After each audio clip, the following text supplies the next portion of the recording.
Bonsoir, bienvenue dans les Pépites du Grenier, l'émission où l'on fouille les vieux placards du jeu vidéo et parfois on tombe sur un cadavre. Aujourd'hui, direction Amiga, cette machine incroyable qui pouvait afficher des merveilles, mais aussi lancer des jeux conçus par des gens manifestement en guerre contre l'humanité. Et justement, aujourd'hui on parle de Elvira, Mistress of the Dark. Un jeu où tout peut vous tuer, rien n'est logique, et cliquer sur une chaise peut ruiner votre existence. Autrement dit, le Dark Souls du meuble ancien. Elvira, c'est une icône de l'horreur kitsch. Imaginez, si Halloween devenait une personne, ou si Morticia Addams avait pris confiance en elle, ou si une sorcière lançait une émission à 23h45 après un film interdit aux moins de 12 ans. Bref, légende absolue. Oh, regardez-moi ça. À l'époque, ça, c'était du prestige. Aujourd'hui, les joueurs veulent 120 FPS, ray tracing, HDR. En 1990, on voyait une chauve-souris animée, on appelait les voisins. Le but du jeu, aider Elvira dans un château rempli de monstres. Donc en résumé, une colocation en région parisienne. Alors là, attention. Nous entrons dans une époque où les menus étaient conçus par des sorciers comptables. Regardez ça. On dirait Excel possédé, un Minitel maudit ou la déclaration d'impôt de Satan. Tu veux faire une action ? Très simple. 1. Clique sur l'objet 2, clique sur le bon verbe 3, clique sur ta patience 4, clique sur abandonner. On ramasse tout, os, fiole, poudre bizarre, outils rouillés, trucs dégoûtants. Le personnage fouille un château maudit, comme moi dans les bacs à soldes. Les énigmes des années 90 avaient une logique fascinante. Aucune.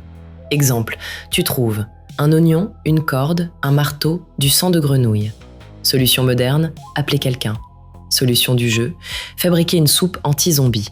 Mais qui pense à ça ? Même Sherlock Holmes aurait rage quitte. Ah mais non ! J'ai ouvert un coffre, je suis morte. J'ai traversé un couloir, je suis morte.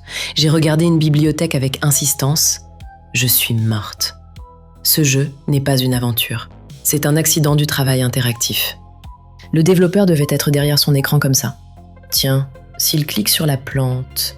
Poison. Les vieux jeux avaient compris quelque chose. Le joueur heureux devient dangereux. Donc ici, tu sauvegardes toutes les 12 secondes, parce qu'entre deux parts, tu peux exploser. Et pourtant, je me moque, mais il a un vrai charme. L'ambiance fonctionne.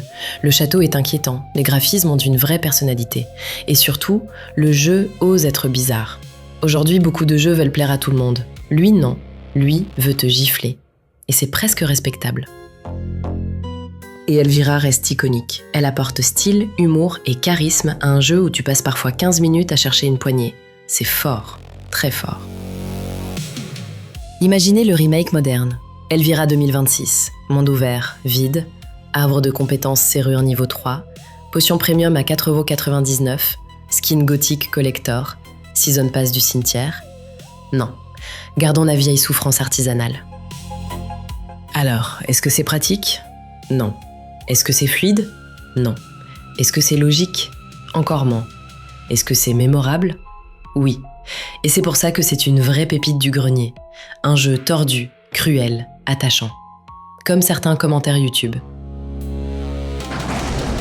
Dites-moi en commentaire, quel jeu Amiga voulez-vous revoir ici ? Moi, je vais continuer l'aventure.